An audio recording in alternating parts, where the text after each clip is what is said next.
Assalamualaikum warahmatullahi wabarakatuh. Apakah kamu pernah merenung tentang akhir dari alam semesta ini? Alam semesta yang begitu luas, menakjubkan, dan penuh dengan kehidupan, baik yang kita lihat maupun yang tidak kita lihat. Semuanya terus bergerak, tak pernah berhenti. Tapi suatu saat semuanya akan berakhir. Akan datang hari di mana seluruh kehidupan di langit dan bumi akan musnah. Itulah hari ditiupnya sangkakala. Sebelum itu terjadi, akan muncul tanda-tanda besar kiamat.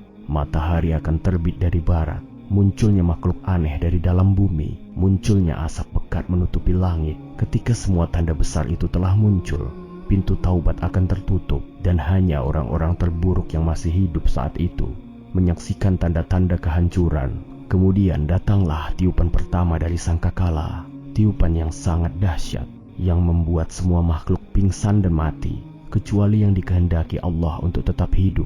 Allah berfirman, dan ditiuplah sangkakala, maka terkejutlah semua yang di langit dan di bumi kecuali yang dikehendaki Allah.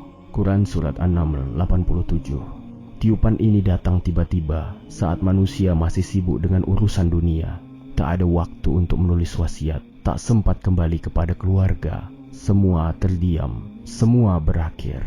Tugas tiupan ini diberikan kepada malaikat Israfil. Sejak awal penciptaannya, ia sudah bersiap memegang sangkakala, menundukkan kepala, menunggu izin dari Allah. Rasulullah bersabda, "Bagaimana aku bisa tenang padahal malaikat pemegang sangkakala sudah siap, menundukkan kepalanya, memasang telinganya, menunggu perintah untuk meniupnya." Hadis riwayat Tirmizi. Saat perintah Allah datang, Israfil meniup sangkakala dan seluruh alam semesta bergetar. Bumi berguncang, gunung hancur dan berterbangan seperti kapas. Lautan meluap dan meledak, matahari padam, bulan pecah, bintang-bintang jatuh dan redup.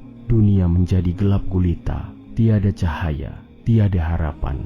Semua makhluk panik, jin lari kepada manusia, dan manusia tidak tahu kemana harus pergi. Setelah itu, Allah memerintahkan tiupan kedua. Inilah nafhatul ba'ts, tiupan kebangkitan. Dan ditiuplah sangkakala kedua, maka tiba-tiba mereka bangkit dari kubur, melihat keadaan sekeliling mereka. Quran Surat Az-Zumar 68. Semua manusia bangkit dari kuburnya, tercengang, terkejut, bertanya, "Siapa yang membangkitkan kami dari tidur panjang ini?" Lalu terdengar jawaban, "Inilah yang dijanjikan oleh Tuhan yang Maha Pemurah. Inilah kebenaran dari para Rasul." Kitab-kitab amal dibuka, para nabi dan saksi hadir. Semua amal ditimbang dan tak ada satu jiwa pun yang dizolimi. Rasulullah bersabda, "Manusia akan pingsan karena tiupan itu. Aku adalah yang pertama sadar kembali. Namun kulihat Nabi Musa sudah berada di sisi Ars. Aku tak tahu apakah ia termasuk yang tidak pingsan atau sadar lebih dahulu dariku." Hadis riwayat Bukhari dan Muslim. Ini adalah hari yang membuat anak kecil beruban, hari yang membuat ibu melupakan bayinya, hari di mana orang lari dari saudaranya, ibunya, ayahnya, istri dan anak-anaknya. Setiap orang hanya peduli pada dirinya sendiri. Quran Surat Abasa 37. Semua ingin selamat, bahkan orang yang paling zalim pun rela menyerahkan semua kekayaan dunia asal bisa lolos dari azab hari itu. Ini adalah awal dari hari kiamat, hari kebangkitan, perhitungan, dan pembalasan. Hari di mana kebenaran akan tampak nyata dan semua akan menyadari bahwa dunia ini sementara dan akhirat adalah kepastian. Semoga kita semua termasuk orang-orang yang Allah lindungi di hari itu dan wajahnya bercahaya dan mendapatkan naungan darinya. Amin ya Rabbal Alamin.